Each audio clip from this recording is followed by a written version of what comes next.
Hello guys, हमारा topic है metal cutting. Metal cutting क्या होता है? किसी भी वर्क पीस के ऊपर से कोई एक्स्ट्रा मटेरियल रिमूव करना, जिससे कि हम कोई भी शेप और साइज़ का प्रोडक्ट तैयार कर सके। जैसा कि आपको इसमें एग्जांपल दिख रहा है कि एक मटेरियल एच हाइट का दिया हुआ है, उसमें से T1 हाइट का आपको मटेरियल रिमूव करना है। ठीक है, तो ये बिफोर मशीनिंग है। आफ्टर मशीनिंग क्या है? आपने कोई टूल यूज़ किया होगा, उस टूल से आपने क्या किया, T1 थिकनेस का मटेरियल रिमूव कर दिया। तो आपको क्या है, after machining this product form हुआ।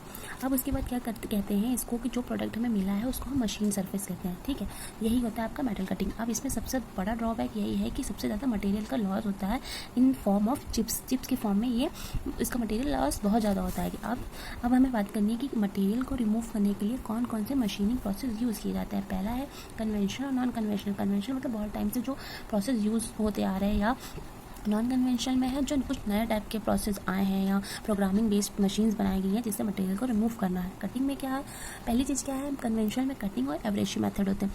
तो कटिंग में क्या कर सकते हैं, जो सेम आपके शेप के जो फॉर्म किए जाते हैं मटेरियल, ठीक है, या सर्कुलर शेप फॉर्म करना है तो हम बोरिंग, ड्रिलिंग, टर्निंग करते हैं। और अदर शेप आपको फॉर्म करना है तो मिलिंग, शेपिंग एंड ऑल आपके जो प्रोसेस है वो किए जाते हैं। एब्रेसिव तुम्हें पता ही है, ग्राइंडिंग कर सकते हैं, लैपिंग होनी, सुपर फिनिश। तो एब्रेसिव का मतलब घिस कर, एक कोई मटेरियल होगा जो घिस कर आपका क्या होगा, उसके ऊपर घिसा होगा मटेरियल का, और जो पार्टिकल्स फॉर्म में धीरे धीरे निकलेगा उसको ही हम एब्रेसिव मेथड बोलते हैं, प्रोसेस बोलते हैं। अब टूल ज्योमेट्री क्या होती है? टूल ज्योमेट्री बेसिकली आपको ये पता होना चाहिए कि आपको मटेरियल रिमूव करने के लिए आपने कौन सा टूल यूज़ किया है, टूल्स का मटेरियल क्या है, अब उसकी प्रॉपर्टीज़ क्या है। पहला क्या है हमने यूज़ किया है, इसमें होता है कि टिप के बेस पे, कि सिंगल पॉइंट कटिंग टूल और multi point cutting tool. Single point cutting tool में क्या होता है, जो टूल का टिप होता है, टूल का ये जो मान लो कटिंग टिप है या एज है वो सिंगल होगा। ठीक है, जैसे कि सिंगल पॉइंट कटिंग टूल आपका लेथ में, शेपर में, ETC में और मशीनों में यूज़ किया जाता है। मल्टी पॉइंट कटिंग टूल आपका क्या होता है, जिसमें कई सारे कटिंग एजेस होते हैं, जैसे ड्रिलिंग, मिलिंग आदि में आपका यूज़ करते हैं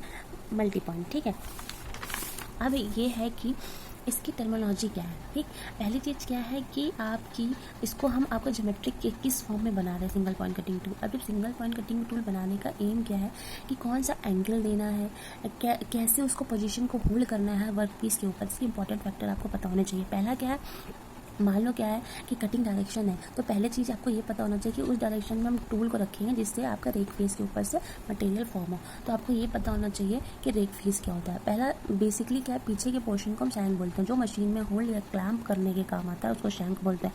ठीक है, और जो इसके आगे वाला पोर्शन है इस वाले पोर्शन को हम रेक फेस बोलते हैं। अब रेक फेस का काम क्या है कि जो मटेरियल को ये टिप से कट करेगा तो इसके ऊपर से स्लाइड करके यहाँ से वो कटिंग डायरेक्शन में निकल जाएगा, और यहाँ से रोल्स के फॉर्म में रोल होती जाएंगी चिप्स। ठीक है, उनको बाद में हम ब्रेकर्स के थ्रू कट करते हैं, क्योंकि एक साथ स्टोर करने में बहुत दिक्कत होती है। अब रेक एंगल क्या होता है कि रेक एंगल यानी कि यहाँ पे थोड़ा कर्व टाइप का देना। क्यों देते हैं? पहली चीज़ क्या है कि टूल की लाइफ को इंक्रीज़ करता है। फिर इसके बाद क्या है, चिप और टूल का जो कांटेक्ट होता है उससे क्या होता है, टूल खराब होने के चांसेस होते हैं, और या तो हीट जो इनके बीच में टेम्परेचर बढ़ जाता है उसको भी कम करता है। ठीक है, तो ये होता है आपका रेक फेस का इम्पोर्टेंट यही है कि आपका टेम्परेचर भी रिड्यूस कर सकता है, टूल लाइफ इंक्रीज़ करता है। अब यहाँ पे क्या है, आपको देख रहे हो क्लियरेंस। ठीक, क्लियरेंस को या रिलीफ एंगल, यहाँ पे है साइड रिलीफ एंगल। तो ये क्या होता है, रिलीफ का मतलब ये होता है आराम। तो रिलीफ एंगल हम इसलिए देते हैं कि अगर टूल और वर्क पीस के बीच में कांटेक्ट बढ़ेगा तो क्या होगा, उनके बीच में फ्रिक्शन होगा तो क्या होगा, हमारे टूल की लाइफ कम होगी। ठीक है, अब कई सारे आपके क्या होंगे, वियर्स आ जाएंगे, तो उनको कम करने के लिए हम क्या करते हैं, क्लियरेंस देते हैं। क्लियरेंस जब देते हैं तो इससे यही होगा कि ब्रेकेज कम होगा, रबिंग जो होगी उनके बीच में, तो उससे हमारा वेयरिंग जो चांसेस होंगे टूल उसके वो बच जाएंगे। ठीक है, अब इनके व्यूज़ हम देख लेते हैं। पहला क्या है, यह टॉप व्यू है। टॉप से अगर हम इसे देखेंगे तो शैंक दिख रहा है और इसके जो एंगल है वो दिख रहा है। अब यहाँ से आपने फ्रंट देखा तो ये आपको एक रेक्टेंगुलर फॉर्म का दिख रहा है। रेक्टेंगुलर फॉर्म में आपको ये क्या दिख रहा है, साइड रेक एंगल, ये वाला पोर्शन दिखेगा, या साइड तो ये दिखेगा आपका साइड रिलीफ एंगल दिखेगा, ये वाला दिखेगा, ये दिखेगा, क्योंकि यहाँ पे कट कर चुके हैं। अब यहाँ देख रहे हैं साइड व्यू से हमें ये पोर्शन दिखेगा, मान लो ये भी शैंक है आपका, और ये क्या बोलते हैं, फ्लैंक बोलते हैं। अब यहाँ पे ये दिखा फ्लैंक। अब यहाँ से ऊपर हमने कर्व दिया है ना, तो कर्व देने से क्या हो गया, यही तो आपका रेक एंगल है, ये आपका क्या हो गया, रेक एंगल, या इसको बैक रेक एंगल भी बोल सकते हैं। और जो ये इस फॉर्म का बन रहा है लिप शेप का, उसको हम क्या बोलते हैं, लिप एंगल। ठीक है, लिप एंगल के फॉर्म शेप का है तो लिप एंगल। अब यहाँ पे क्या करते हैं कि रेक एंगल कितने टाइप के होते हैं। रेक एंगल भी हमारे 3 टाइप के होते हैं, एक पॉजिटिव रेक एंगल और 0 रेक एंगल और negative rake angle. Positive rake angle